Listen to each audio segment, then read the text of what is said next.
And storm response. Okay, we're away. And then the first year, yeah, like one. That's the one you were on last week.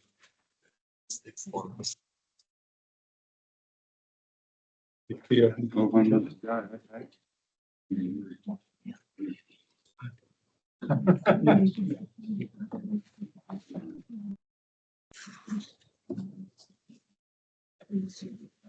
Good.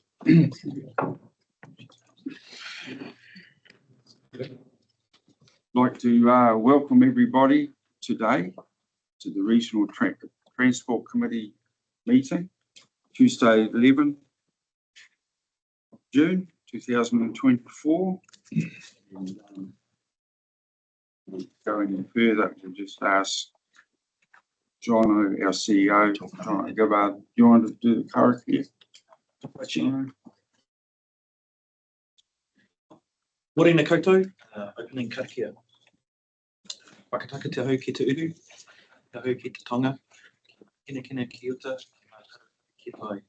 Ihi ana te atakura, e te au, he hoka, he hauhu, tihei, muria.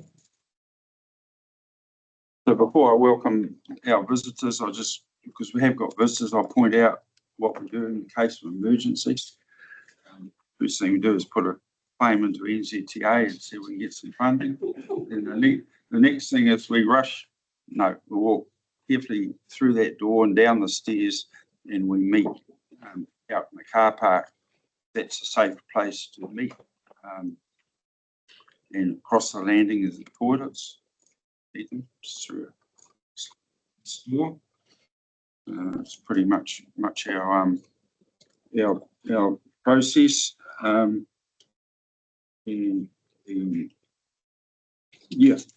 So that's where we get to there. We have quite a few apologies today, so I'd just like to list the ones that I've received.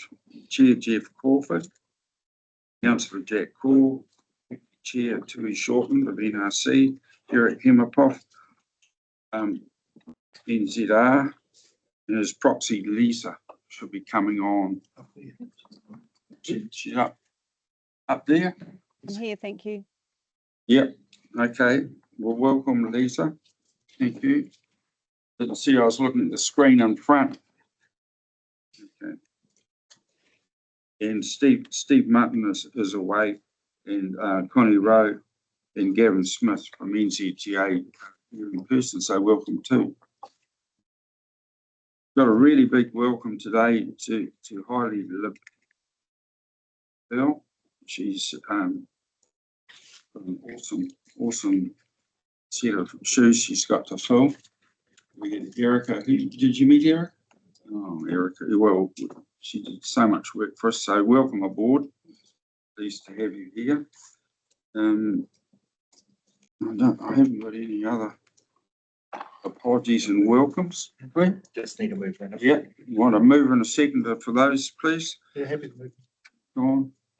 Steve, all those in favour? Aye. Contrary? Carried. Okay. We've got a little procedural motion. It's under 3.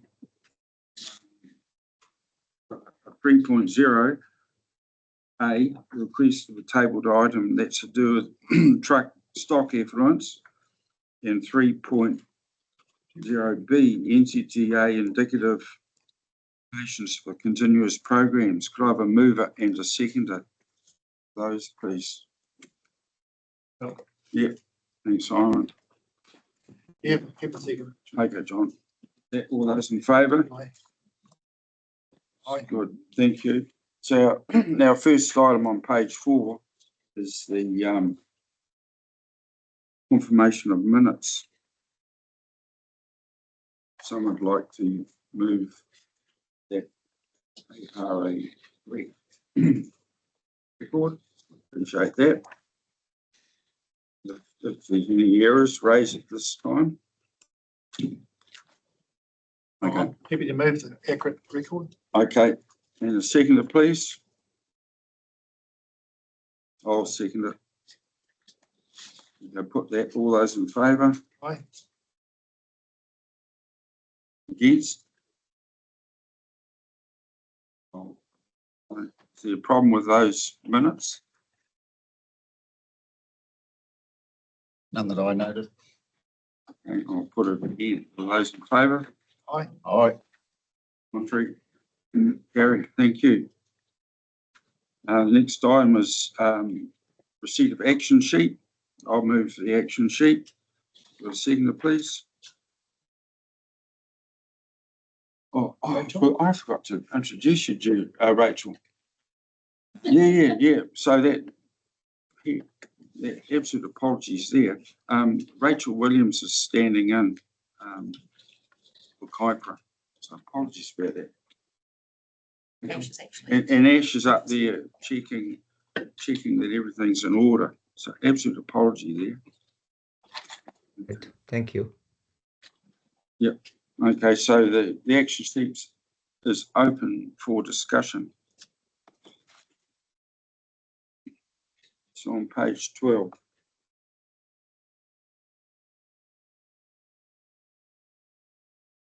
Any discussion on any matters? Okay. I'll put that recommendation.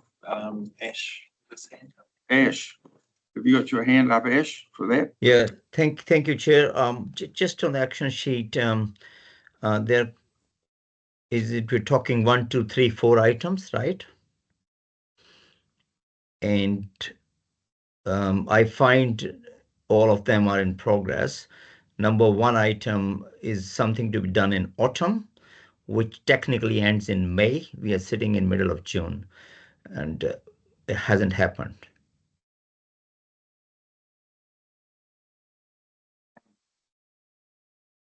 Yeah. Through the chair, with the stormworks impacting the unsealed rehab program and the spring season, the majority of that program was carried forward to be completed in autumn. This is specifically about taking the elected members out to site when we do ground penetrating radar.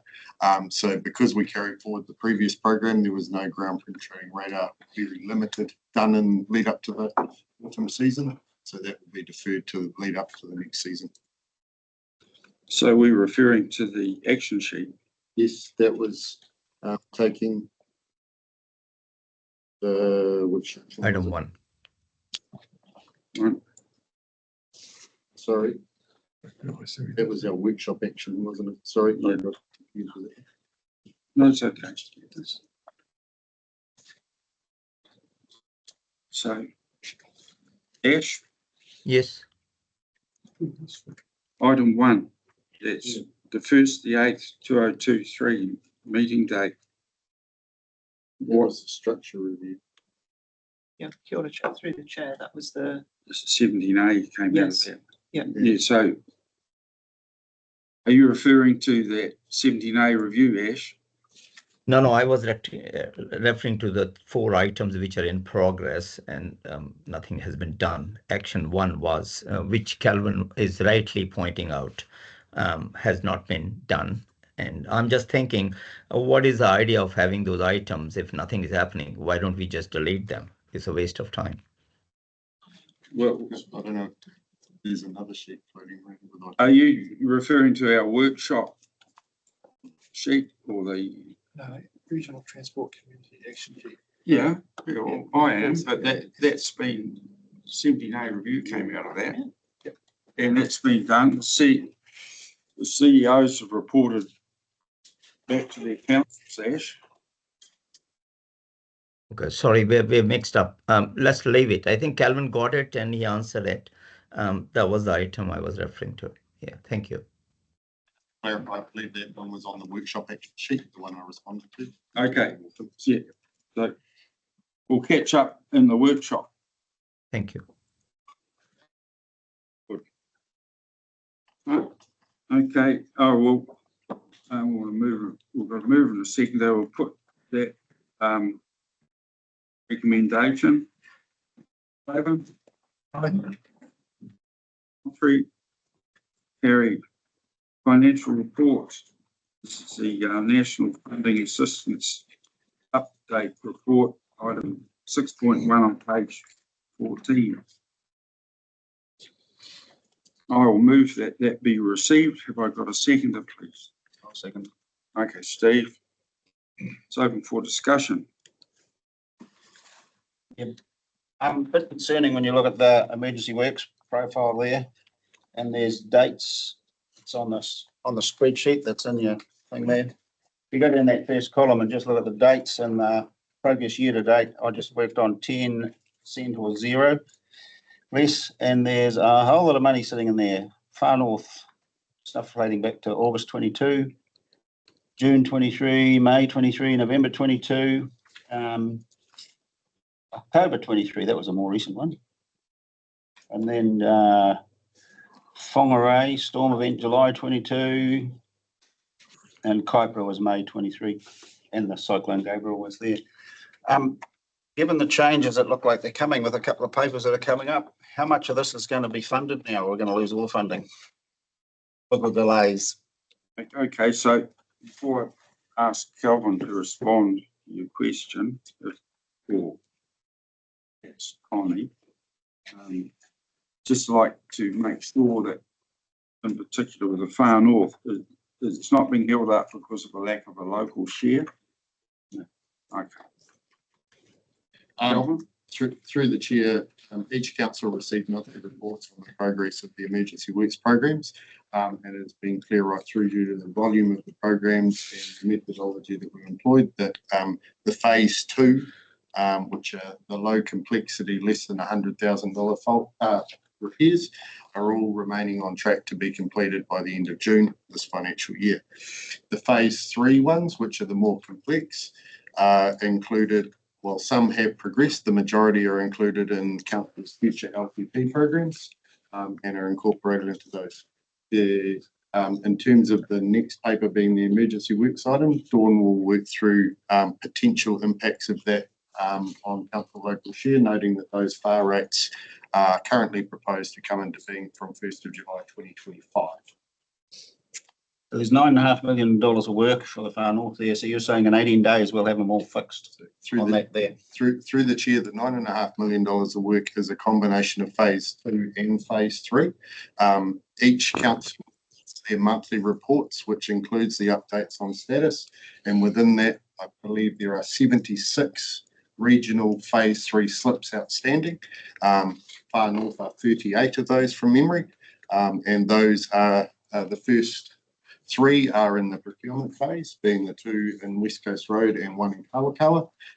There are another 8 that are in the detailed design has been received, ready to go to procurement, and the remainder are about to go out for procurement for design.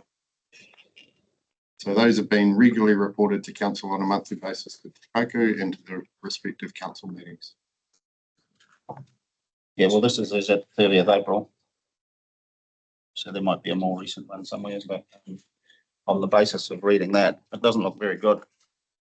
Through the chair, just to give some context, I believe across the Northland councils, we had somewhere in the vicinity of $90 million estimated damage. To date, we're sitting at around 40 million in repairs completed. It's been with phase 3 programs. Okay, thanks, Kelvin. And there was So I one look other. forward to Dawn's report of how much of that money that hasn't been spent yet is at risk. Yes, that was the other point, and maybe only you could be there. We might pass that on to We can do that same time as the emergency. All right, we'll do it all together at that next item. So we can Dawn talk about the emergency fire rate, wrap it all up together. Yeah. That'd be cool. Okay. Thank you. Any further discussion? Item 6. Put the recommendation. All those in favour? Aye. Contrary? Carried. It's good. Next item 7, page 21 is draft regional land transport plan 2021 to 27, 3-year review up. You have a move of that report is received, please. Have a move. Seconded for being received. Yep. Steve. Okay, open for discussion. Well, I think it would be good if the staff took us through this one. It's written by Chris, or do you want? Sorry. So I can start and Chris, you can jump in, if you're through the chair. So the recommendations here are really to take us through the remaining process around the draft RLTP to get it into a position to go forward to NRC for to be adopted or final sign off before it then has to be submitted to NZTA by the 1st of August. So each of those recommendations is basically asking for you to give approval for us to make the changes in accordance with the deliberations that we had a few weeks ago that you all sat in on. And then it's also to call a special meeting in July so that you can all have a look at the final the final product, make sure you're all happy with it before it then gets referred to the Northern Regional Council for final sign-off. So effectively, the recommendations are all about just leading you through that process. Thank you. I'm sorry, Chair. If we don't, so we need to make the deadline of the 1st of August. If we don't make that, then we don't put in our funding application for our, well, basically our funding application to NZTA for our subsidies. So it's really important that we make that deadline. Okay. Any discussion? Chris, do you want to speak? It's all good. I've just got one question. We've got no indicative funding for the upgrade that's we've recommended as part of the hearings process for State Highway 1 between Whangarei and the Mid-North. How do we actually get that into the Regional Land Transport Plan? Essentially through the bid for the RLTP, and it's in both locations. It's both in the State Highway Investment Proposal, the State Highway, Yeah, the European funding, and the RLTP also mentions that Minister's already given an indication in terms of the GPS of the activity bucket, so he's given an idea about how much funding is available nationwide for the State Highway activity class, and we're part of that in terms of the Northland State Highway, so that will be the Brindle and work primarily. So how can we actually give a clear description of what's proposed for that section of road? So it's pretty abstract, isn't it? We've still got quite a lot more to do, so it's very high level what's been included in the draft GPS at this stage, and we are doing some work internally at the moment, but obviously we need to wait till the NRTP is published until we can provide a bit more detail about what it's going to look like. But it is all in there and we are progressing it. It's just more time for us to provide a bit more detail post the NRTP. So that would be cemented in when the draft section approved document. So when the draft is approved and then we have the NRTP finalised, which is the 1st of September, then it should all be definitely going to be in there.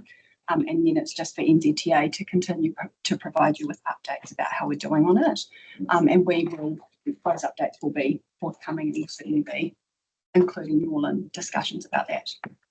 So we're approving a draft and we don't really quite know exactly what we're approving. That's the point I'm making. Yeah. If you're worried about the process and various things getting more concrete around them, the GPS, the government policy statement should be finalised this month. Yeah. So in June. We're not anticipating any dramatic changes. The Minister's already given quite a clear direction on the roads of national significance. He's mentioned it numerous times. He's visited various parts of the country talking about this program. I guess in terms of that process, that gives you an indication in terms of the Minister's that assuming that provides enough time in terms of RLPPs to, if you were concerned about lining up with that, but we've been quite consistent. All of the documentation from our side has been talking about the same thing from that the Minister's indicated from the GPS. So it's, it's a new state highway connection between these 2 points. We don't generally go into the detail of this, weaving this location or that location or over here or over there. That's what the project sort of decides. So, Thank you. Yeah, Chris, did you want to comment? Sorry, through the chair, would the chair or the RTC like the members like us to improve or put wording into the front end of the document, which gives greater highlight to that specific piece? That'd be helpful. Thank you. Okay. So we've got, 6, we've moved, receipt of 1. It was John and Steve. Steve, you seconded it? Yeah. Are you happy to, move and second the other 5 points, 2 through to 6? Read that first. What were they? Okay, page 21. Do you want me to take you through them, Chair? Yeah. Okay, Thank so you. 2 is basically asking for your approval for the deliberation spreadsheets that we completed at the time and then tidied them all up. So we're just asking to make sure that you're happy with those. 3 is that you're giving us approval to actually make some changes to the strategic front end and the funding request based on those responses in the spreadsheets from your deliberations. 4 is we're asking the committee to delegate to the chairman the authority to approve the changes that we've made in accordance with the deliberations. 5 is to call a special meeting between the 1st and 5th of July to adopt the regional land transport plan. And the second recommendation for that meeting is that you refer the regional land transport plan to the Northern Regional Council for it to be approved so that we can submit it no later than the 1st of August to NZTA. And the final one is that you acknowledge that the targeted consultation undertaken between the 15th and the 29th of May was required as a result of the amendments made to the State Highway Safety Programme. And you're going to go into that during the workshop this afternoon. Yeah, I'm happy to move. I do have a couple of questions. But, yep. Time for discussion here. I was just looking at there's these bundles of money, low cost, low risk, and we've got some relating to, and I'll refer back to that spreadsheet, walking and cycleway, when none of it appears to have been spent in the far north, $2 million worth. And then over the page in those spreadsheets, we're looking at local roads, and it's referred to as 341 as your budget line. I think that's what that refers to. What do you call it? The WC Works thing. So in the far north local roads, there's 2 items there. The annual budget was $10,385,000 the first one, of which spend to date, as at the end of April, was $3 million. And then the next line, low cost, low risk local roads, 6.8, I'll call it, and about 4 spent. And the first line says 100% going to be complete, the second 70%. So the bundling of that work is what concerns me. And particularly when you look at what's come out of the GPS and the minister's statements relating to cycleways and walking and cycling, so footpaths and things like that. Are you talking about this a carryover into the RLTP? Now, this is in the RLPP, and it's gone, so far north, as per the prior budgets, have still got those buckets of money, if you want to call it that, coming through. And we didn't spend the last lot. It doesn't look like the government's going to fund it at all, this under the new GPS and the NLTP. So how do we get a chance, if we approve this today, to rejig that spend going forward? Are we locked in? And so we're suddenly going to miss out on several $1 million, which we've already budgeted for and allocated our local share to. Through the chair, in the back of the RLTP is detail on each individual council's programs.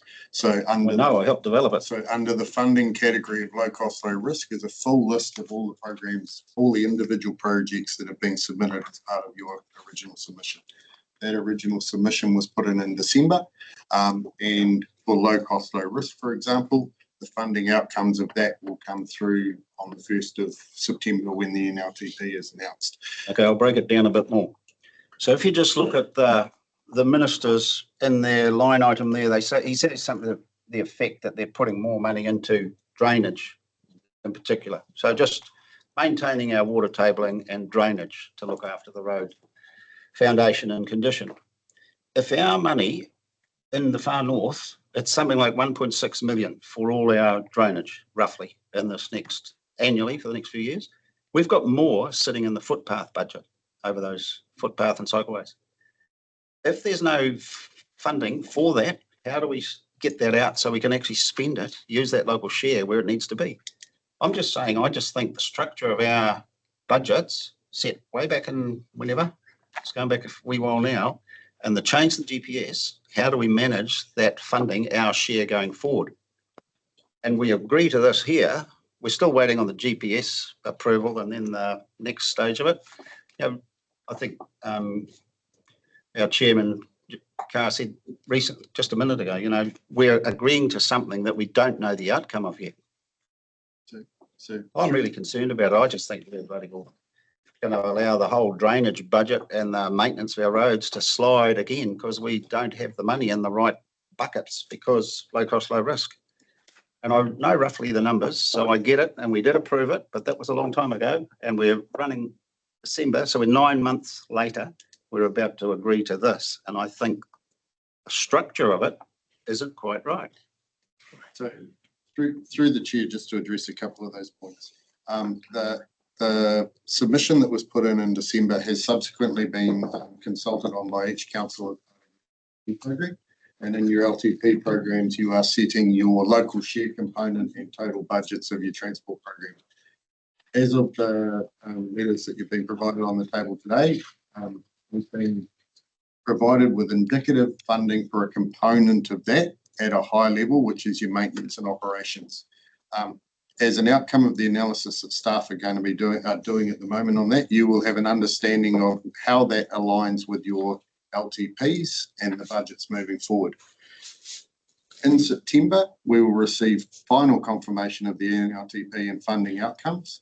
And as per the paper about funding risk timeframes that was put forward to RTC and individual councils late last year, staff will then match up the council LTP budgets for each activity line item against the approved subsidy funding. From that, we will find that a component of funding matches 1-for-1, and there is full uptake of subsidy and available local share. We will find there are certain projects that aren't subsidised, which will leave councils with surplus local share, and there is potentially components of areas where council have chosen to have less local share and there is more subsidy available. In those papers that are presented to councils on the funding outcomes, councils will then have the opportunity to decide where any surplus local share is reallocated to either uptake available subsidy or focus on non-subsidised activities. So this funding is, the RLTP is your funding application. It doesn't necessarily, once the outcomes of that are known, council then choose where any surplus local share that isn't funded through the desires of the GPS and the minister are then repurposed at a local level.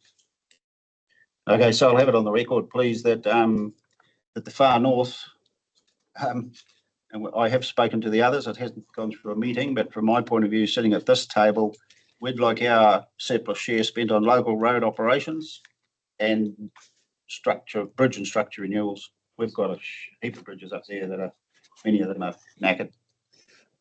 So that's just a secretarial. Well, it's nice. That was the answer I was after. We can reallocate our share. Okay, no, that's good. I'll just pass it over to Gavin and Connie if they wish to. I think Calvin said that quite well. If you regard the RLP as your bid, if you're mission for funding, it's just really highlighted where the priorities are, and then the process comes later and the actual money moving towards those priorities. Okay, so we've got any further discussion on this item? Now we've just got a secretarial note there. Mr. Powell suggested some additional wording in the document. In support of your And that, this is secretarial note. So we've got to move it in a second and put the recommendations, all of them, 1 through to 6. All those in favour? Aye. Carry. Thank you very much. Okay, that was quite a big one. Item number 8, NZTA Emergency Works Policy Consultation Process. That's on page 98. Under that.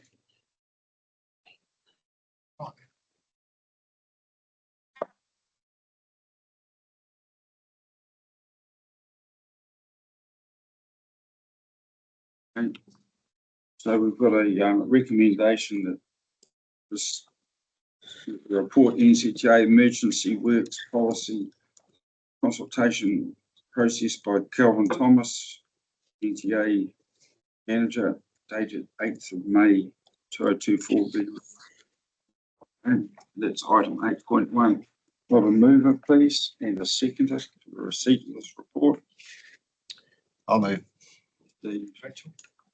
Rachel, yep, thank you. Okay, Through the chair, we have a message from councillor Nair of FNBC. He's left the meeting unfeeling well. okay, okay.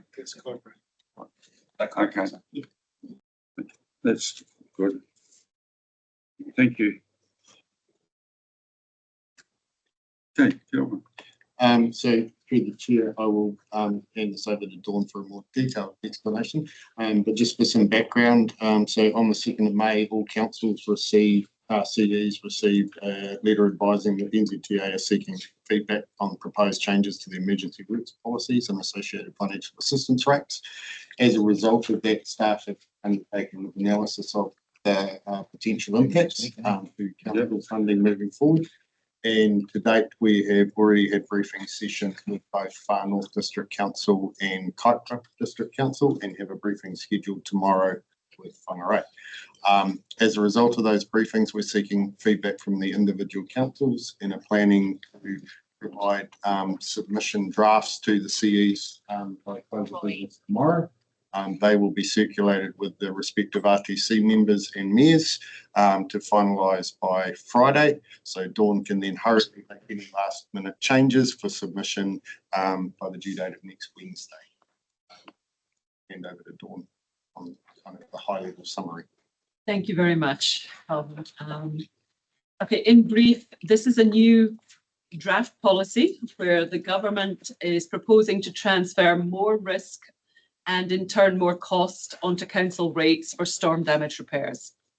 The intent behind it is to ensure that councils improve the resilience of their networks and to increase funding in their LTPs to cover storm damage. So in brief, there are a couple of trigger mechanisms.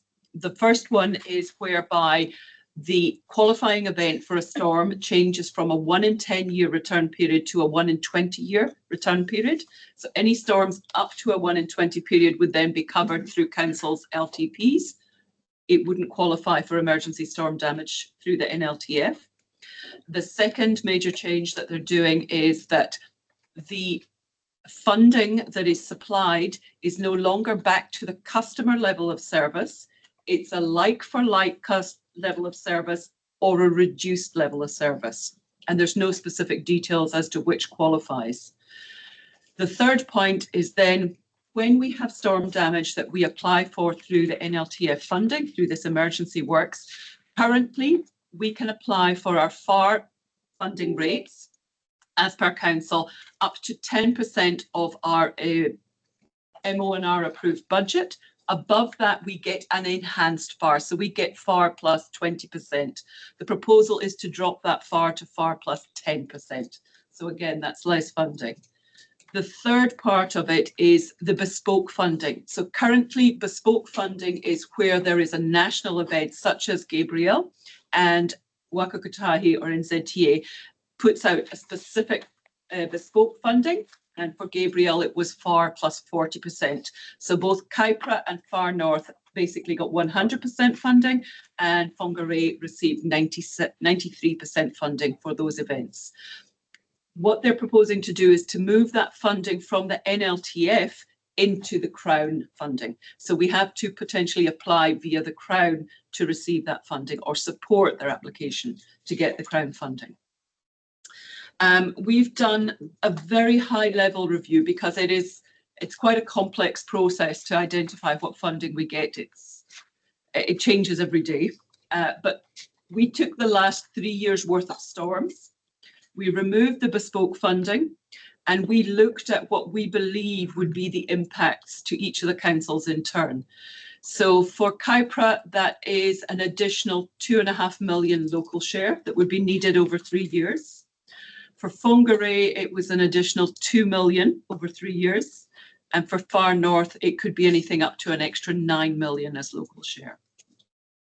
Now, the proposed changes are coming in 2 phases. The first one they want to implement on the 1st of July 2024, which is in 2 weeks' time, whereby the 1 in 20, I believe, storm events will take cognizance. The FAR rate is then applied on the 1st of July 2025. The challenge is no one has been able to prepare for this in their LTPs. We haven't managed to put the funding in for this to be prepared for storm events. So there's a very high risk to councils that if a storm comes in and it doesn't qualify for emergency funding, there's a high risk that we have to take our funding from the business as usual, and therefore our maintenance is impacted. So the feedback that we're drafting currently is concern that the timing of this doesn't align with what we're currently doing. And if they do want to pursue with it, then the timing should align for the next LTP process or period. We are also making a request that the 1 in 20-year funding criteria is dropped back to what it currently is. We have very localized high intensity storms. And an example was the storm in Mangawhai on the 25th of, I think it was February or March, 24th, yeah, where Mangawhai had a very intense downpour, which was clearly greater than 1 in 20. But the question is, can we apply for funding then on the west coast of Kaipara? There is silence around how we apply that funding criteria, what can be applicable and what can't.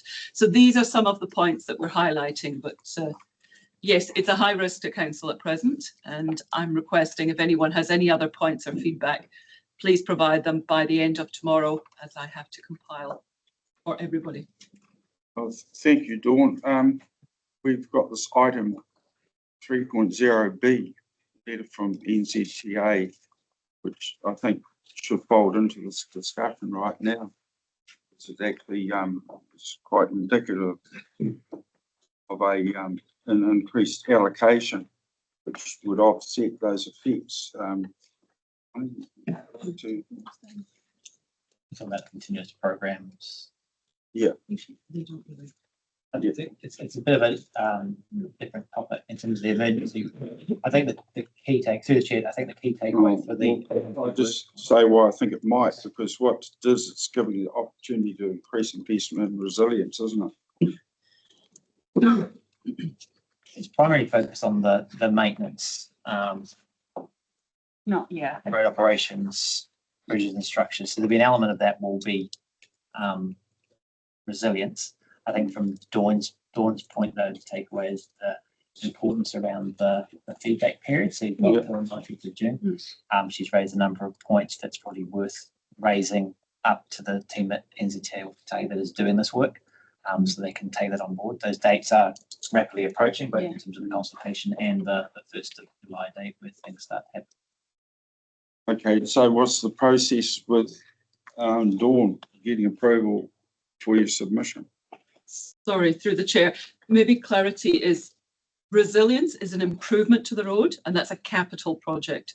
And that's not what's in that indicative funding. That indicative funding letters are about our maintenance and operations. So it is only in September that we would find out about our improvement budgets, our low cost, low risk, etc. Through the chair, that's why I brought it up in the last item. Yeah. Because the messaging from the minister has been really clear, back to basics, and it just highlights the importance of our repairs and maintenance. So our funding has to align. That's what I'm getting at with our budget for the next 3 years. It has to align with that basic principle. And how we've ever moved away from it, I don't know, because that's the key to looking after a road. But then if you look in that letter, it said NZTA, we're talking about the Transport Association, NZTA needs to manage the Land National Transport Fund so that it can sustainably fund the emergency works. It doesn't actually talk about them focusing on the back to basics messaging in here about the R&M budget. We need more money in repairs and particularly drainage up north. Clearing culverts, it's really basic stuff. Okay, so the process for the submission, like timelines, how's it suggest we progress that?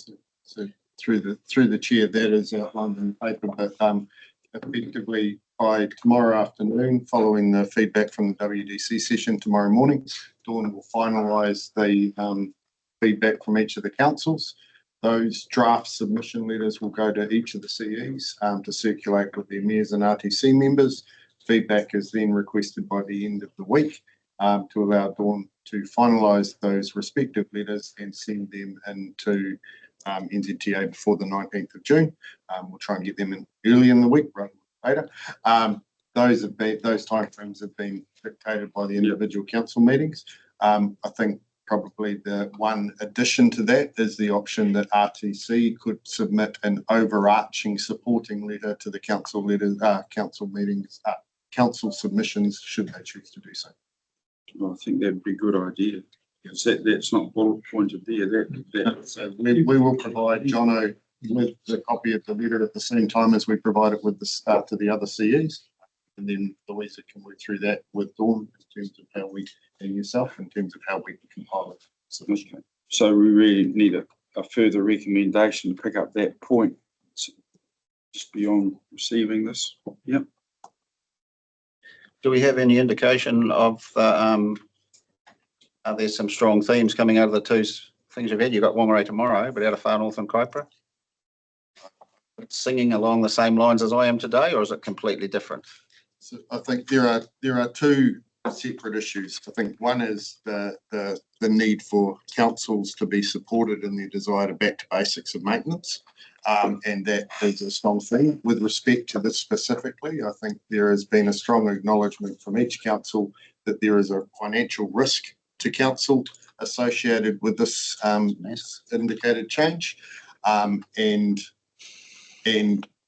to date, what Dawn has outlined in terms of the key themes of our submission have come through the combination of staff analysis and the feedback from councils. So the recommendation to defer implementation timing, the recommendation to maintain the 1 in 10 year event, those have come through from those submissions. I think the financial risk, it puts us at risk of being in some same place as some of the UK councils, bankrupt. Okay. That's a good question. Looking at these figures, Dawn, that a bit frightening. It's about $13.5 million. I think you outlined. That works out about $67 per person in Northland. In the far north, there's about $128 per person. We'd have to find extra money.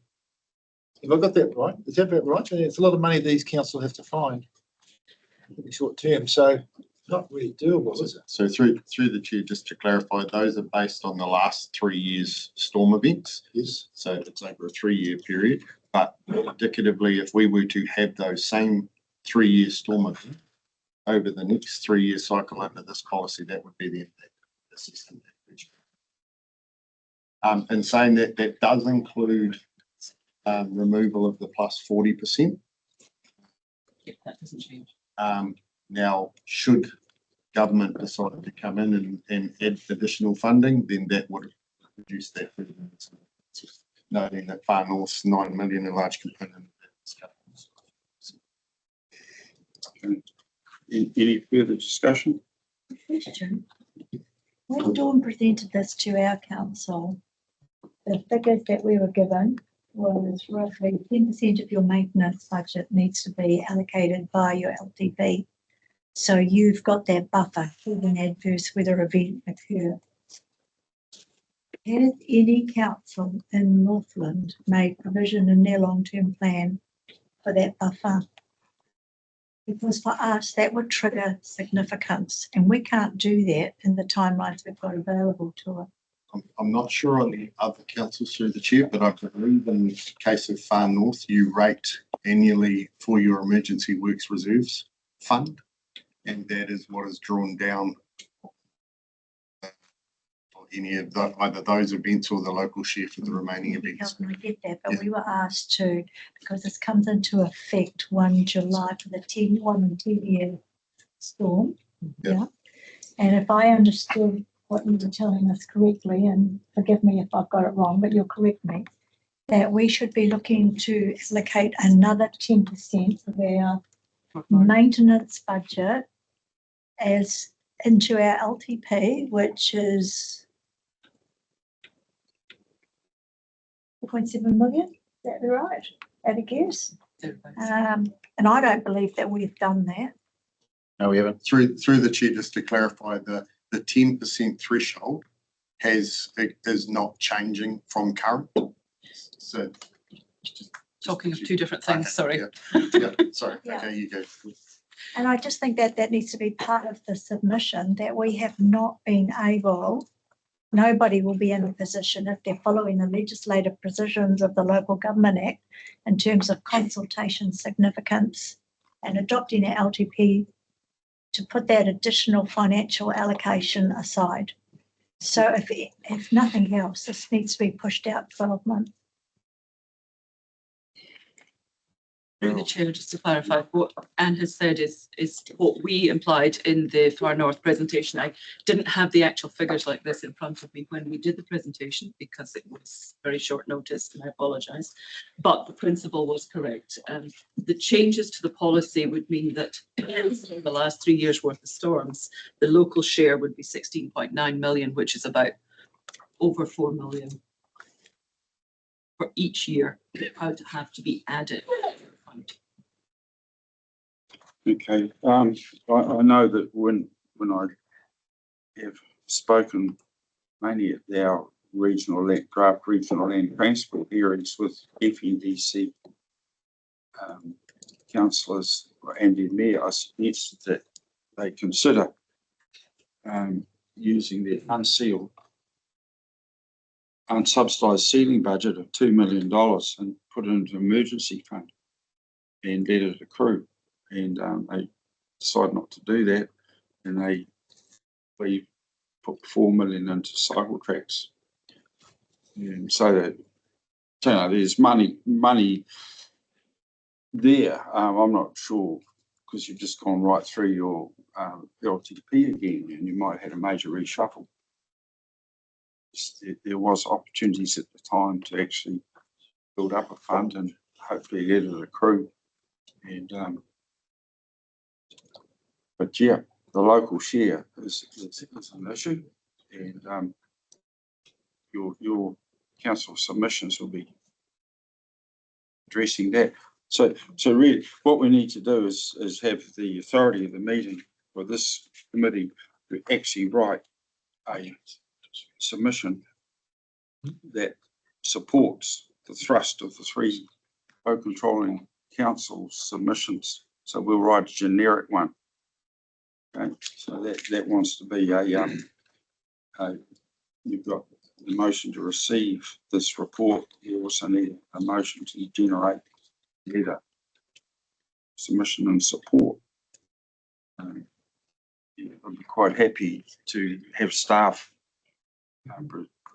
prepare a draft, and I'll circulate it to the RTC members for your approval. It's going to have to happen pretty fast.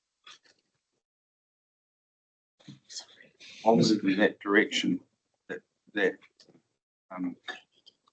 we approve such a submission to be written.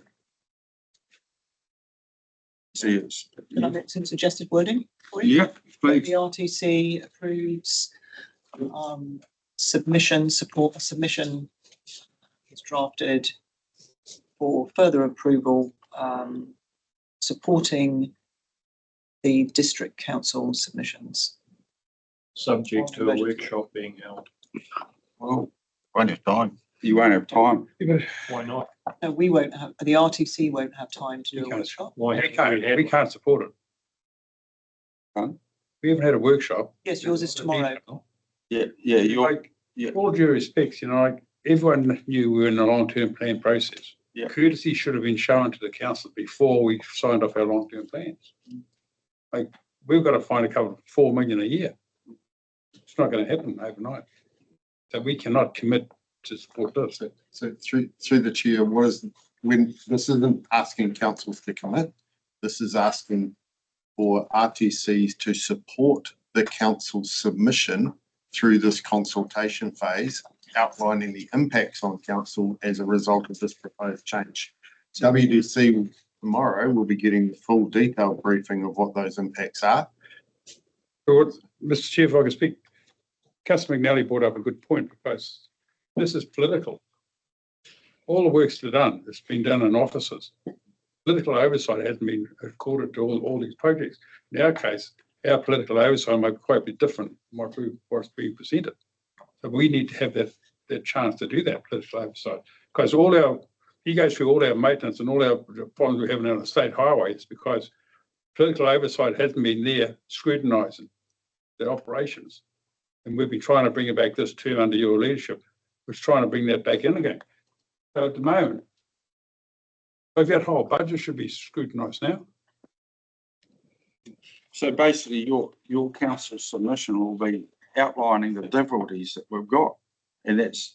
But we're not making a change to improve it. All we're doing is saying we've got a problem. Let's throw some money out and fix the problem.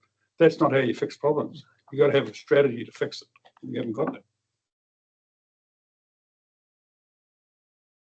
Yeah, Dawn, the key point you were making is lack of local share to meet this sudden change, which is exactly what Phil's saying. So there's, that's the issue that's going to be brought to the attention of NZTA, essentially.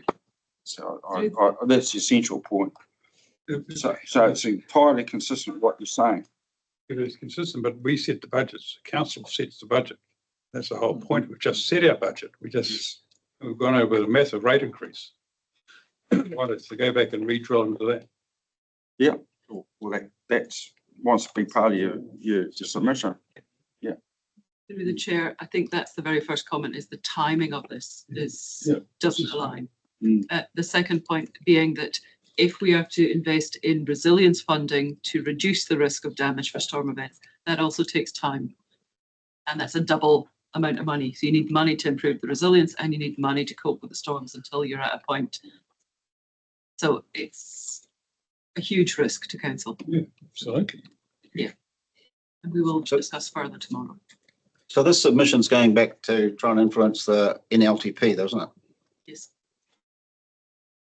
So shouldn't we be, so I get your point there, that it's strategy we need to do. So this is indicated funding allocation. And what I've tried to get across this morning is the funding, the way it's presented so far and going right back to December or when it was up there, we were looking in the wrong areas. And so we've actually got funding set up in our budgets, in our annual budgets, that still allow for cycleways and footpaths and things, where the minister is saying, focus on fixing your roads, back to basics. So how do we get that in a submission from all the three councils and this, if we support it, to say the NLTP actually needs to have a little bit of a reset on the funding? Forget the emergency works for a minute, because we're going to fund that by the look of it. So how do we improve that as a strategy going forward? And that is a change to the way we do business, looking after our roads. And that's quite a significant funding change in our budgets up north. It's huge. We need another 10 or 12 million annually. So through the chair, if you recall back in December, we looked at each council's base funding submission, and there were within there that it was showing based on the network needs what the increases were in certain areas. In drainage, for example, there are 100% plus increases in the requirement of funding. That has been the base foundation of all of your funding submissions, all your LTPs. So the areas that you have been indicated from a political perspective are reflected both in the AMP in terms of network needs and in terms of your LTP and the NLTP funding submissions. Those areas have increased significantly to reflect that political direction, that those are the core maintenance activities we're focused on. In parallel with that, there are some other activities that have been submitted for walking and cycling, which is about community requests and things of improving levels of service. What we won't know until September is what components of those are actually aligned with the GPS. What we do know is that Council's core focus on increasing the budget provisions against those maintenance activities, which all councils have done to one degree or another, is supported by the GPS and is supported by the NLTP, and on the surface, the large part appears to be supported by the indicative funding amounts we've been provided. Okay. Vince, you're sitting over there, you, Mayor of your council. You wish to comment on this one? I think the important thing has been highlighted by the councillors here. We've got a major issue, and I don't think anyone's denying it, that Northland is going to get forgotten, or there is a possibility that Northland will get forgotten about in relation to funding. We already know that the far north, no offence guys, is screwed. They are in a completely different situation to everybody else. Kaipara and Whangarei are slightly better off. I don't know if they are better off, but they're slightly better off. It does mean that there's got to be a reprioritisation of budgets, and it does mean that councils need to start reprioritising where they're actually putting their funding, and they need to be realistic about it. It is a no frills budget, we know that, and it's flowing its way down to us. So we've got to do the same thing for our long-term plans, and unfortunately, we're almost completed those. Yeah, sure. So we're in a situation, Mr. Chairman, that we're damned if we do, we're damned if we don't. We need to actually fight for as much money as we possibly can get. So we'll do that, Mayor, but Anne raised the point of the significance issue that the actual shifts are going to exceed their policies, and you're just about in for reconsultation. Which we can't do at the Take moment. advice on that, but I think we'd be bordering, triggering significance. Okay, so look, what I'd like to do is, we've had a good hearing of that, and with our RLTP, as it goes through the process, there's going to be changes to it as it's responded to by government. The draft, we've agreed. We're going to essentially pick up that point with this agenda item here. We've received it, but we actually need to, with the grace of the mover and the seconder, just put in a second point that the RTC is authorised, using the words that Louisa spoke. Can you read that out? You've forgotten My it. head. Okay, the RTC is authorised to write a supporting letter, a letter supporting the 3 RCA submission to NZTA regarding emergency works policy, funding policy. Okay, so we just want to be able to support you guys. You happy with that, Rachel, Steve? But do something. Yeah, okay. Because the economic impact of this Okay. is just unbelievable. It's costing us a fortune. So We'll there's see farmers go broke up here with this. a real fast turnaround. It's Wednesday the 12th, which is very close. It's tomorrow, isn't it? So, yes, Yeah, so through the chair, so the drafts will be provided. Final submission date is Wednesday. 19th, okay. So I've got time to actually circulate to the members a draft letter of support. Okay, if you approve us writing one. Can I just ask a question? Yeah. Why was our workshop program for after this meeting? So- So we've had 260 something meetings this term of council. So one more workshop wouldn't have mattered. So who made the decision to have it after today's workshop? That doesn't seem logical. Through the chair, when the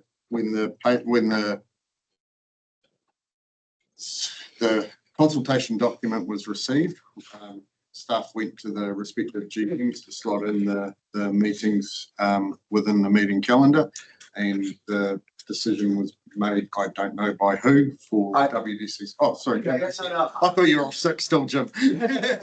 Might be in a minute. It was just a, oh, sorry. Yeah. So it was just in case of finding the next available slot in the infrastructure committee to go through it. It was John's explained this is really a consultation document that we're feeding back on, and it's a bucket of sick. None of us really want.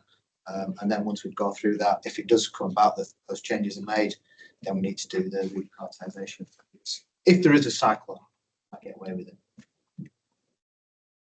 Consultation documents usually start cementing in though, don't they? Okay, It's so No further discussion. I'll put those two recommendations. All those in favour? Aye. Aye.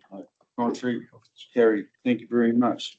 Next item 8.2 is on 111, page 111, Northern Road Safety Progress Report. I'll take it as read. And Louisa, you might wish to highlight points. I'll just roll and move it and a second for receiving that report. Please, Simon's put his hand up there and the mover. Hey, you Rachel. Kia ora, through the chair, the point I really wanted to highlight here was the success of our Road Safety Week. We had some really good initiatives and some really good engagement across the region in that, and the team, Nicole and Kelly, put a really good package together for that week. As I said, really good engagement, very well received by the community. I think that was, I just wanted to give a shout out for that, Chair. Oh, well, thank all involved. So it's great. Okay, so I'll put that report or that recommendation. All those in favour? Aye. Contrary? Carried.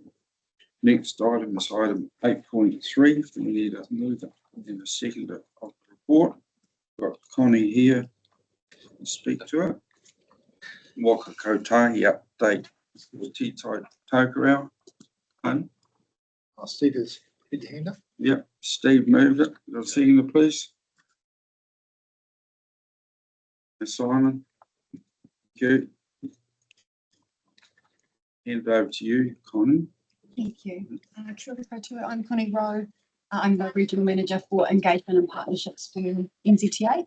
Have given, this has been a number of thank you for having me on behalf of Steve. He sends his apologies. I'm going to take this back as read and then just touch on the summary slide, which is completion of the summer maintenance program concluded. I have noted here that we acknowledge that there is some parts of the network that aren't looking in great condition. We've definitely clocked all of those and we've got them on a list. And we are looking at interventions that we can do to hold those safely over the winter. But as you know, we don't do maintenance proactively over the winter period. So we will be doing things like filling the potholes and keeping the network in as good condition as we can. Just noting here, which has been discussed, I think, a couple of times, the close alignment between the GPS and our State Highway Investment Proposal in the draft RLTP. So as I mentioned earlier, we have got teams at Waka Kotahi working on the projects. And I'm hopeful that as we head into September and we've got the final NRTP confirmed, we will be able to engage with you all a whole lot more about those. Renduin Hills continues to be closed. We are looking to open at the end of June. All of the material has now been removed from Kauri Tree Corner, which we let people know yesterday. So I newsletter went out this morning. Everything is going well there. And we have had great weather, so we are hoping to continue to have great weather. And we understand how keen people are to know the opening date. So we just want to be really careful that we are absolutely certain, and we've kind of followed all of our internal processes before we go out and announce the date. But that is, we are still completely on track for that to be the end of June. My colleague, Mark Weir, is online, and when I've finished up, he's going to give a presentation which will kind of speak to making sure that by the time we open it, we are very confident that it is safe, and we want to provide some additional information about how we're going to do that. Hopefully that'll be good information for you. Mamamoka Gorge is going well. Again, we've got no concerns there, and we are on track to open it at the committed date, end of 2024. Loop Road progressing at pace on program for completion mid-25. And then as of the 15th of May, over 2,000 people have completed the practical driving test using the community driver testing officers. So that's really good news as well. I'm happy to take any questions. There's more information in the pack. Happy to take any questions. Yep, just a quick procedural one. Simon. Steve moved. Simon, do you mind expanding that out to incorporate 8.2, 8.3 and 8.4 that Connie's just spoken to? Yeah. All good. Sure. Thank you. Yeah, open for discussion. Yeah, Vince? Yeah, look, Chairman, I'm quite conscious that what's been happened with the Brindouans, I'm quite conscious what's happened with Mangamukas. I think there's a huge amount of effort that's being done, and I will stress that everyone within Northland really wants to have the Brindouans open as quickly as possible.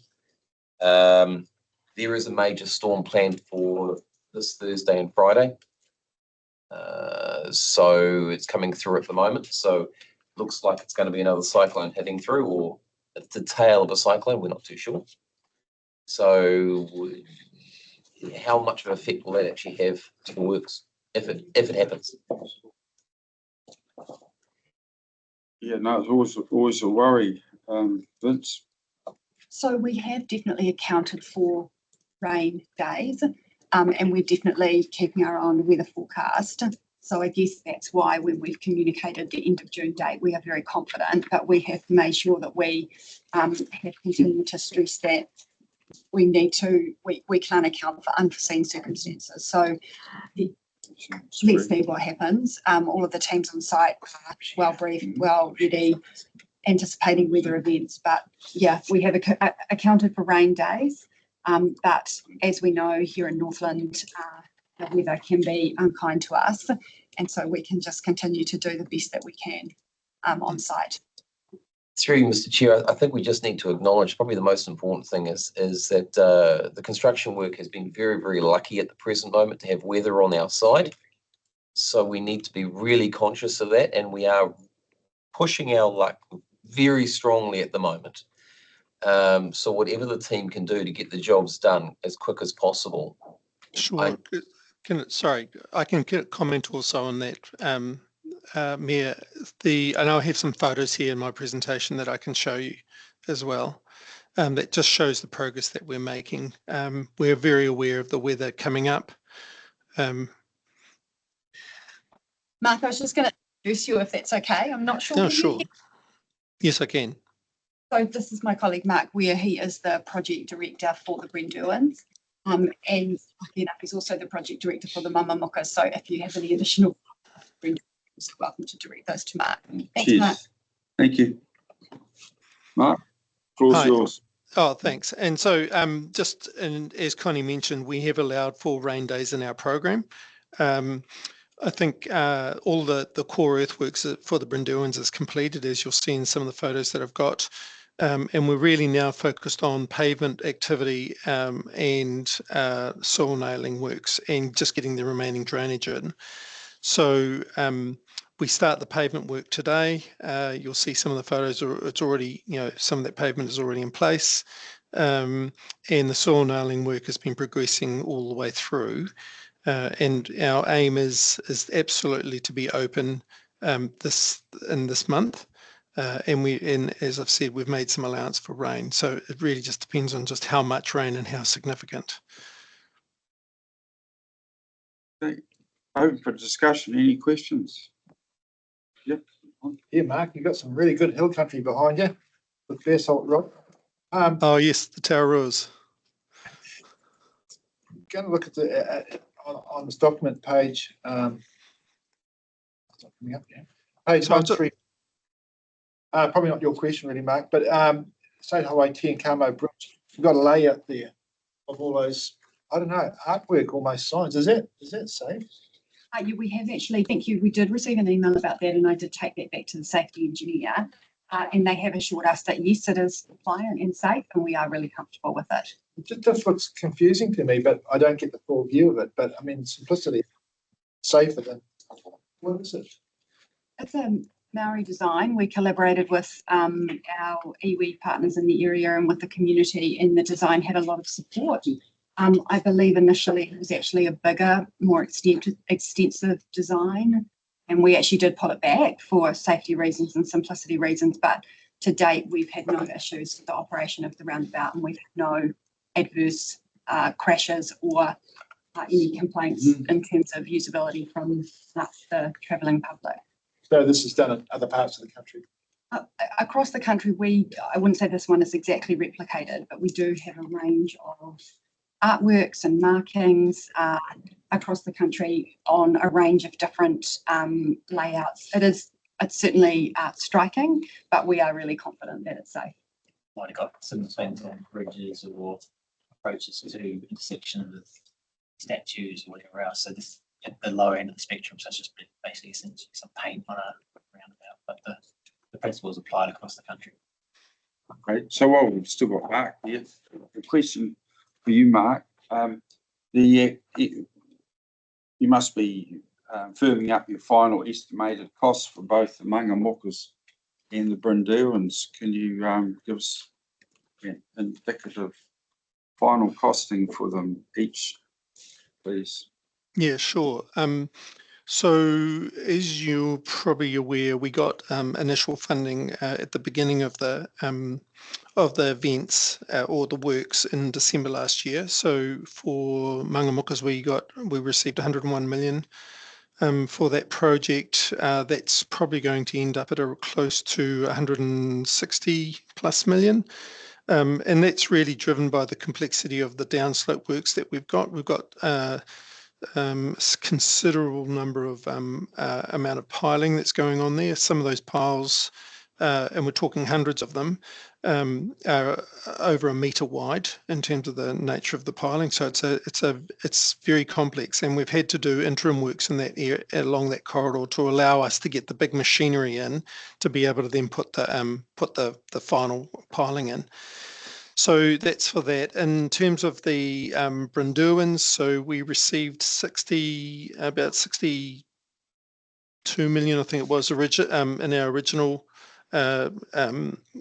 funding and initial funding, and so that's probably going to end up at around about 82 million in terms of our final amount. And some of that's driven by the additional slips that we had and just the works that we've needed to do. But the initial funding was just an interim funding to get us going. We always intended that we would apply for more as we understood what the final works would look like.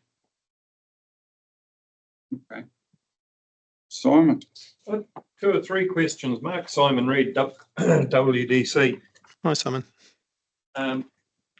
Seeing as how we're going to allow these designs on that roundabout at Io, would you mind if WDC put a big welcome to Whangarei sign out on Loop Road?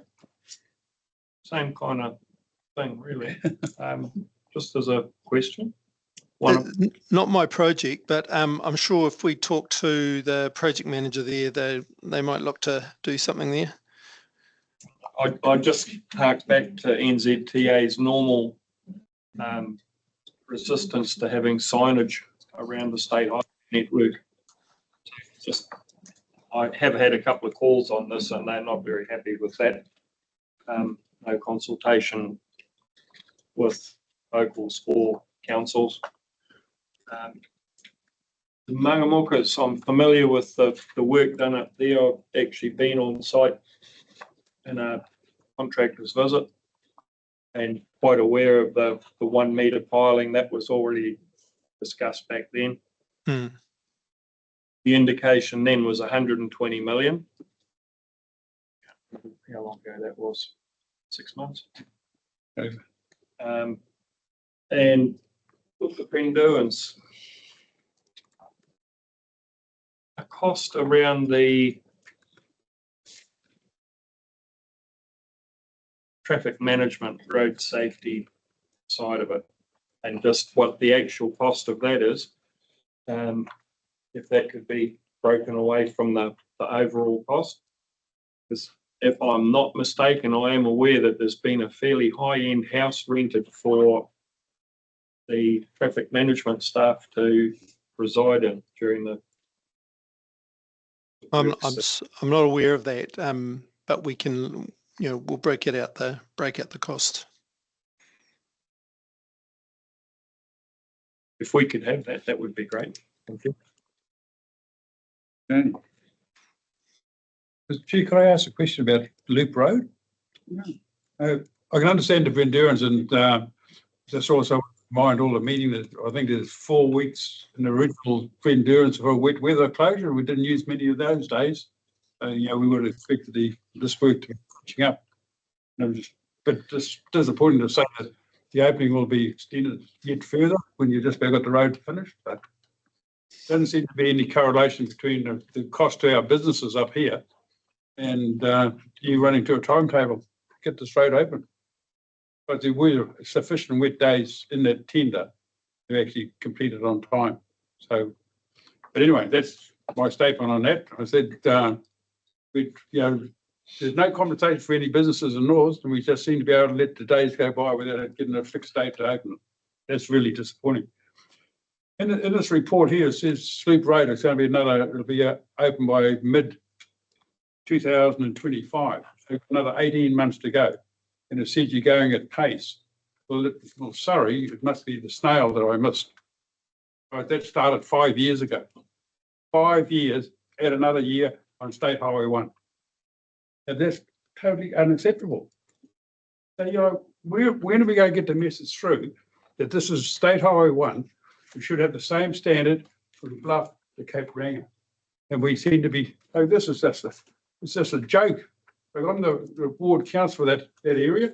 And every meeting I go to, I get drilled all the time. What are you doing about it? How can you allow these guys to get away with this? Guys, it's just, nothing happens. You go past week after week and nothing's happening. And we're meant to be the Regional Land Transport Committee. You know, we want to say, this is unacceptable. The time delays like this are extremely costly. But once again, our businesses, our residents are put on a back foot and totally disadvantaged. Now, people south of Auckland wouldn't tolerate this.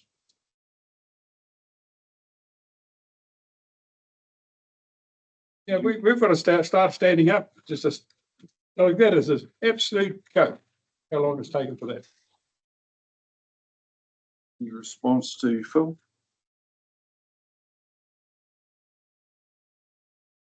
I was just going to say, yeah, I acknowledge that the project has been going on a long time. My understanding is we have had some challenging ground conditions in that area. It's Northland, you know about that. We do appreciate that the project has taken a significant amount of time and do acknowledge that it is on State Highway 1. I think Steve probably has spoken to before the level of service that we apply across the country in terms of there is a higher level of service in some areas where there's different traffic volumes to Northland, so there is a lower level of service here in Northland. And I know that Steve, I won't go into detail now, but I know that Steve has spoken to that. I'd be correct on a number of occasions. Yeah, and so you asked me that question. Exactly. Yeah, we've responded. We're quite concerned that the resurfacing average was meant to be 9%, running about 1% below it, and that our rehab is running at 1.1% instead of 2%, and we've got a huge backlog. That's AA wrote a very comprehensive submission, analysing it, and it's those of us who are driving over the network. Yesterday I drove a truck from Kaiau through to Kaiko, and I could not believe how it was an empty truck, how much I was throwing around driving it. I'd slowed down to 80, and I couldn't, because I still drive big gear. It was unladen, it was just being thrown around. I really see what the transport industry is concerned about. That's just a comment there. I do appreciate you being here. You're not shooting the messenger, eh? No, that's all cool. So we can wrap that one up. No further. Oh yeah, sorry. I just wonder about the page 139. Talk about Northland safety cameras. You got new cameras, just above Alcoa. Yeah. And it's been advertised on the radio. I've actually heard it on the radio, and I imagine my GPS on my utes probably got it in there too. So it's a bit like duck shooting. You're not supposed to shoot the ducks on the water. Let them get up and then have a crack. Because how good are these cameras that are set in concrete that you've advertised that are there? Are they really going to work well? Well, the idea of a safety camera is so that people don't speed, so that they know the camera's there And that's an incentive to go at a safe speed. So we know from research they are really effective. And we've got a program across the country of fixed speed cameras that are spot speed cameras. And we're looking at the point-to-point cameras and sites at the moment. So we are rolling out safety cameras. And previously they've, you may know, been administered by police, but that's coming across to NZTA. So we are really confident that they do deliver safety outcomes, and that letting people know about them is the right thing. Okay, just think. That's Jason. I wouldn't mind making a comment on that one. I noticed the Kawa North one is in a slight dip. So you might be maintaining your speed, and this is a little place you'll get a creek and they bang a camera and it's in a slight dip whatever way you go. And I think it's pretty disingenuous that, and you look at the one out top of Snake Hill, it's in a dip that even if you took your foot off the throttle, you're going to overspeed on it. And I just think they're a little bit tough like that. But look, I'd like to put the receipt motion forward for that's 8.1, 8.2, 8.3, and 8.4. Thank you, Mark, for your contribution. Appreciate it. You come on board. All those in favour? Aye. Contrary carried. And our next item is 8.5 on 168. There's only a verbal update, and Lisa's waited patiently online all this time. So we'll get Lisa up. Oh, hi. So it's a report. We're going to have our rail functional very soon, I hear. We are working hard to make that come true. So, look, I'll give you an update on all the different aspects of the rail works that are happening at the moment. But you will note, and apologies for the timing of it, but we did send you details of a press release that will be coming out this afternoon. So that should be sitting in your inboxes. If anybody hasn't received that, please feel free to reach out to me. But everybody on the invite list for this meeting did receive it. I'll start with the flood and cyclone recovery works. As you know, the NAL is closed, and unfortunately, and has been since the events of last year. We're now complete on all the track works through to Whangarei, which is fantastic. So we're finishing off around the 8 major damaged sites that Eric would have talked to you about previously. In some cases, that also involves remedial works for some of the landowners that are neighbouring those sites. And they've been very good and given us access so that we can get the work done as quickly as possible.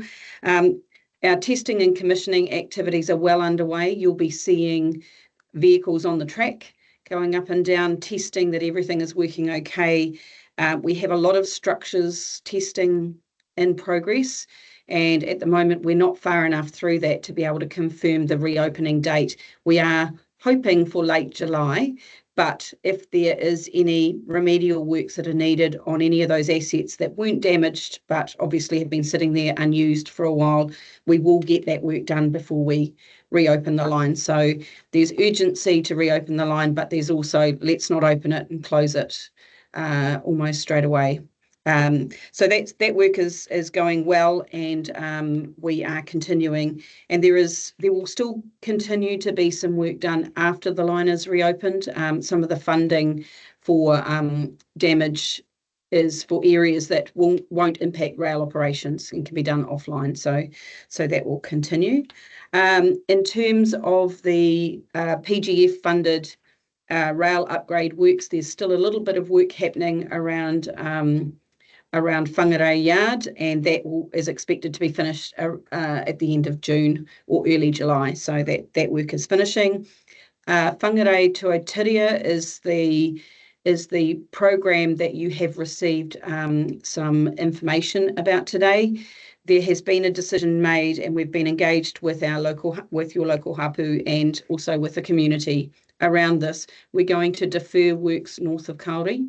There's a few reasons for that. The significant reason is that there's very little traffic on that line north of Kauri. We have had significant delays to the work because of having to redeploy our resources into the flood and cyclone recovery works.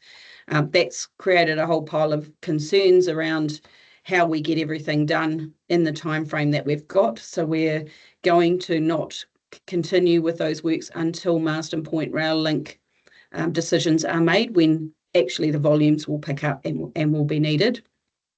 What we will be doing is spending some time engaging with the community to find out what safety and improvement works we need to do in the Otiria yard in order to make them safe and to make sure that that they are secure and no longer a problem.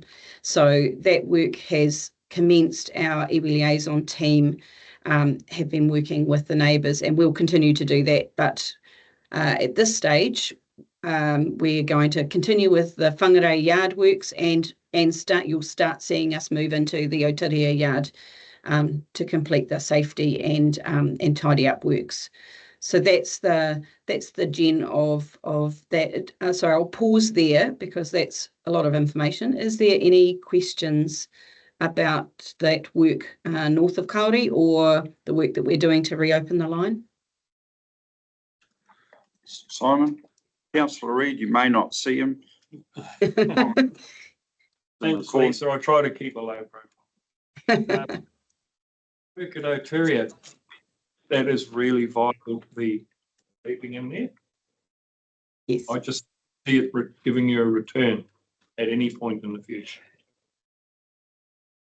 We're certainly planning to continue with the Marsden Point Rail Link, and at this stage I will give you a separate update on how that business case work is going, but we will be adding all of the work that was intended to be done north of Kauri into that scope, because it does need to be done for there to be for the line to be handling increased freight volumes in future from the port. So yes, we're intending to do the safety works and make the area tidy and make sure it's good for neighbours, and then we will come back once we are able to progress the Marsden Point Rail Link, and we will complete the track upgrade to 18 tonne.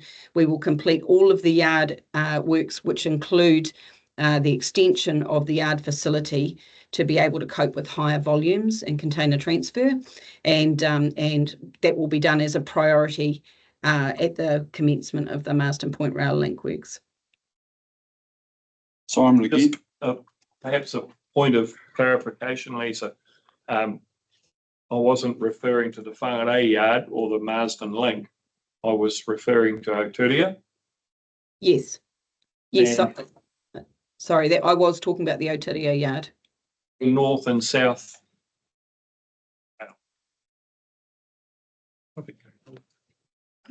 Okay, so Simon forgot to ask you the very pertinent question. Is he wants assurance that none of the sleeps laid out between Whangarei and Otiria leave northland. He wants to see them laid out to Marsden Point. Well, we would like to see that too. We don't have enough money to buy all the sleepers that are needed to get out to Marsden Point.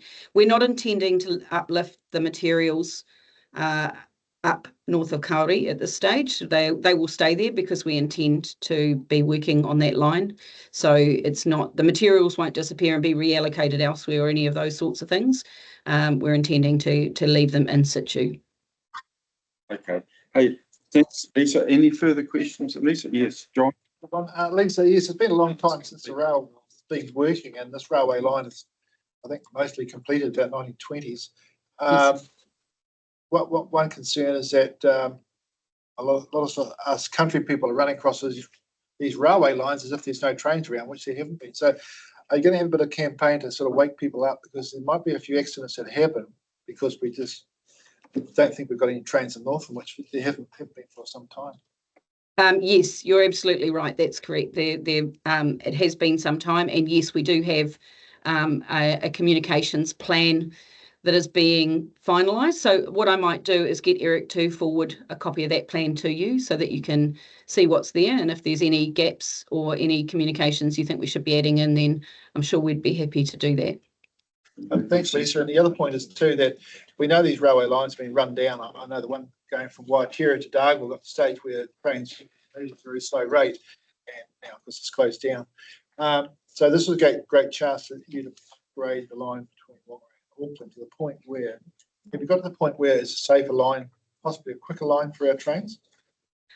Look, I think we've solved some of the problems through the reinstatement work because we've been able to fix some historic issues with the line. Some of the issues that exist, for instance, the approaches to the tunnels, which cause TSRs, the temporary speed restrictions, to be in place.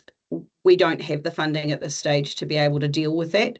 But yes, we are intending and will remove some of those TSRs as part of this work, and we'll looking at that for the next stage being the Marsden Point rail link as well. So it's not going to be perfect, but it should be better once we've completed this work, and we'll keep working to try and maintain the network at a better rate than perhaps we might have been able to in the past. So no bullet trains coming to Northland anytime soon. Thank you. Not in the near future, as there aren't in the rest of New Zealand either. So yeah.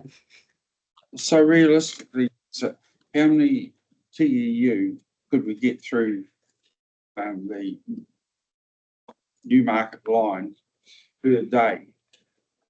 You must have an idea of what we can actually, full capacity of that line, what it could carry.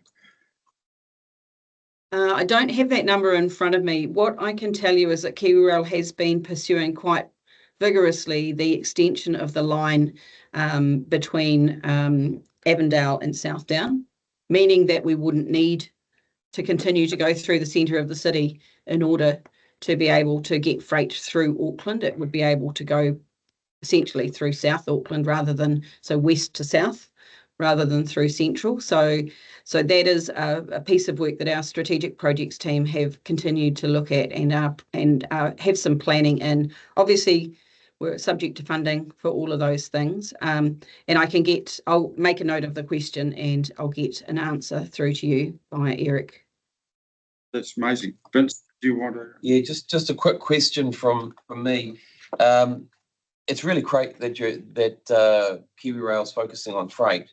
One of the comments that keeps coming back to me is, why aren't we using it for passengers? So I'm asking, is it possible to use for passengers? And realistically, is it possible to reduce the trip from a 5-hour trip to a 2-hour trip to Auckland? I think there's a lot of different information involved in that. At the moment, there isn't a plan to use the rail for passengers.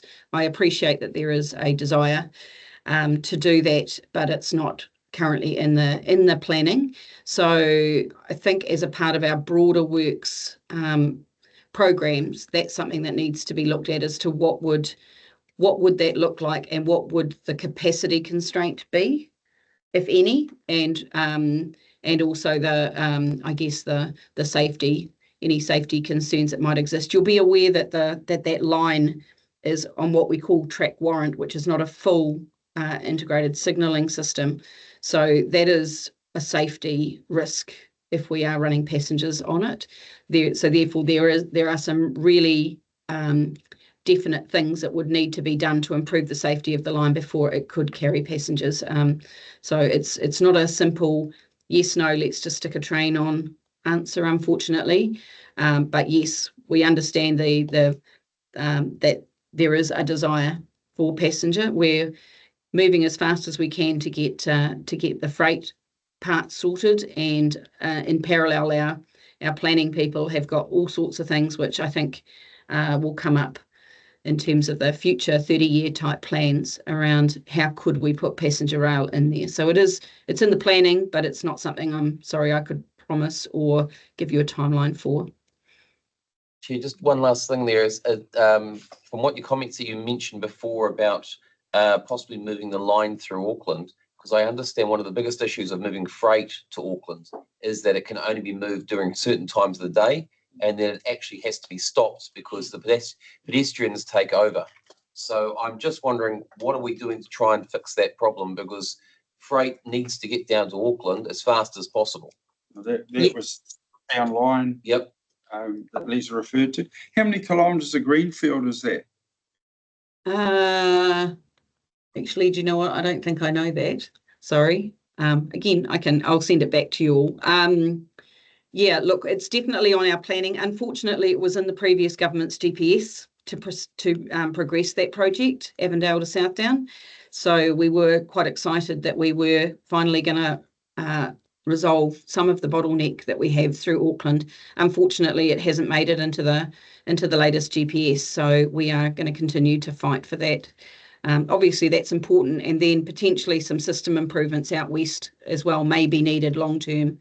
If we improve the freight flows, then we'll need some, maybe not taking freight into Southdown, but looking at an alternate facility out west is also something that the planning team are looking at. So there's a lot of work being done.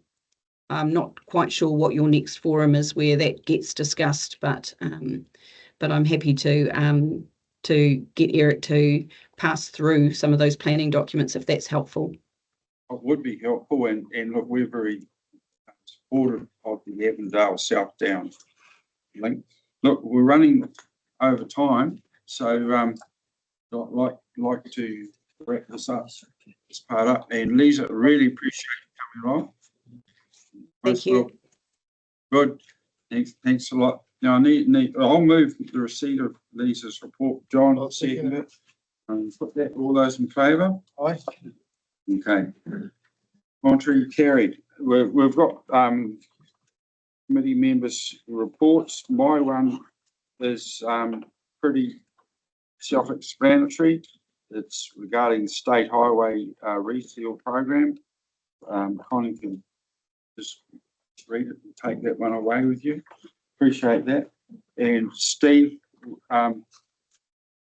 would you like to move that the recommendation 1 and 2 Be received, yes. Yeah, on page 173, and I'll second it.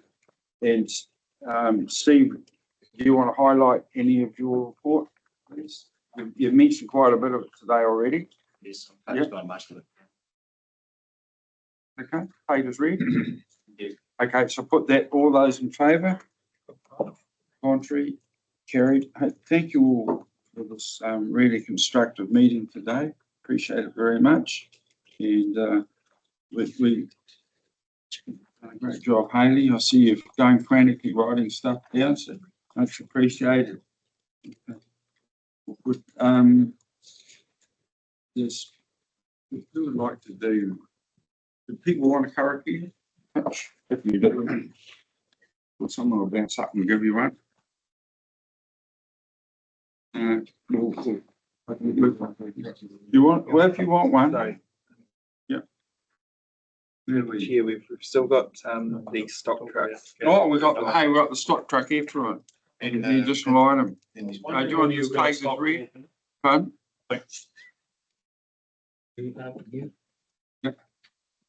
It's something that's come to light. Yeah. And it had to happen at the worst time of the year, right when all the farmers and dairy boys are shifting around the country. And it turns out the land is owned by PGG Wrightsons. This is the stockyard right side of Carey. And they own the stale yards. There's, as it turns out, quite a number of titles. They had spoken to a staff member of WDC some time back. They've been very, very good and very proactive with their handling of the sale and the offer of council taking over that site. Unfortunately, the staff member took it upon themselves to bring it down, and that is not WDC's policy. I'm apologising and just putting it all out right now, and I'm a little bit over apologising to the staff. Misapprehension or misunderstandings. So what we've ended up with is a property that's gone to tender. There has been interest expressed and some of the titles by, if what I say here, by different parties. But nobody wants the whole site. But the effluent ponds that were put in place and consented for the sale yards on behalf of Wrightsons and Carfields when they had joint ownership have now been decommissioned. So our stock effluent site that cost a considerable amount of money to install and consent is now like a baby's dirty nappy. There's nowhere to put anything, and it's been fenced off and shut down. And as I stated, right at the busiest time of the year for stock operations. So I will leave it to your imagination as to where the drivers have found alternative sites. If you look hard as you drive around the neighbourhood, you will find them. And it reflects straight back on us when these guys come from the other end of New Zealand. They've all got on their GPS where these dump sites are, and they pull into Carry and it's got a sign on it, closed. So I'm now left holding that can as well, and gradually working my way through with Wrightsons and the land agents and to see if we can get something before council urgently. Because finding, consenting and building on a new site is going to be. That's my story. You're moving the receipt? Yep. John will second it. John, you wish to comment? Yeah, as a person who uses these trucks and cart stock around the country a lot, I see the problem. I've talked to Paula Rogers about this. Apparently there's been plans for new sites throughout Northland for a decade or two, but nothing's really come about it. But I wonder about this site. I suppose the time will be cut off possibly by the new motorways that will come through here. She mentioned a few sites, but I don't think Kuiper's got one. I think they can dump off at Sulfern Farms. I think, I'm not sure, only if you're a customer delivering stock to Sulfern Farms. IFCO's the same. I thought there was one at Mariwa. Mariwa. One at Parker Acre, and there's one at Wellston and one at Carry, and that's it. There's not enough, is it? So, I don't know, it's a poor state of affairs. So they're just dumping on the side of the road, I gather. So we need to do something about it. So, and if there's you want to nowhere leave to that? dump and they overflow, drivers up for a $600 fine. I was with a councillor, ex-policeman yesterday, Flash Gordon, and he said as a police officer, he used to pull trucks up and was very tough on those effluents when it was being put across the road. But he suggested, why don't we look at a dairy farm that already has effluent consent? They don't want effluent from another farm on their property. It just Okay, well, I just thought that might be another option we could look at in the future. that's why some of the freezing works are very, very anti dumps on their sites as well. So there a wash down in Kaiko, down Enterprise Street or something? No, they don't provide a service in there, I don't believe. It's a trucker's yard. No, they're washing down there now. Oh, I know, near the fuel stop. Washing out's a bit different to an actual dump site. You're talking 1,000 litres or more at a time on a truck, and same on a trailer. Mr. Chair, and when I held the position that Steve's got now, last term or the term before, I can't recall exactly, one of my jobs was to chair the stock truck working committee. We came up with a report for the table, and it identified some additional sites. It's probably a bit dated and it will need a refresh, but it would be a good starting place to get that back on the table. Yeah, there's, Mr. Blackwell was suggesting too, there's some information Paula had. I don't have a copy at home. It would be at least 6 years old. So I think what we should do is refer this to an action sheet as a That's something we've got to keep working on. If you're happy with that, mover and seconder. Okay, so that'll be a recommendation. And I'll put that, put 2 recommendations. All in favour? Aye. Contrary, carried. Thank you very much. So, Gavin's going to very quickly, give us our, karakia to enable us to go and have a Very, through bit of lunch. through the chair, did you want that quick update on the funding? That's On the, funding, executive funding. Earlier in the meeting. we can do that at the workshop. Okay, afterwards. Yep. Thank you though, Calvin. Yep. So we've got some funding letters, from NZTA. Discuss. Nicole Rosie. Okay then. We'll close, we're going to do that. We'll close this meeting. Thank you very much for your attendance, Connie. Such a long way. Gavin. Cheers. Unihia ki te uru tapu nui, kia wātia, kia mama, te ngākau, te tinana, te wairua I te ara pakata. Koera e rongo paka ira ake ki runga. Kia tina, koie tāki. Thank you very much, everybody. Cheers, Lisa. Thank you. Bye.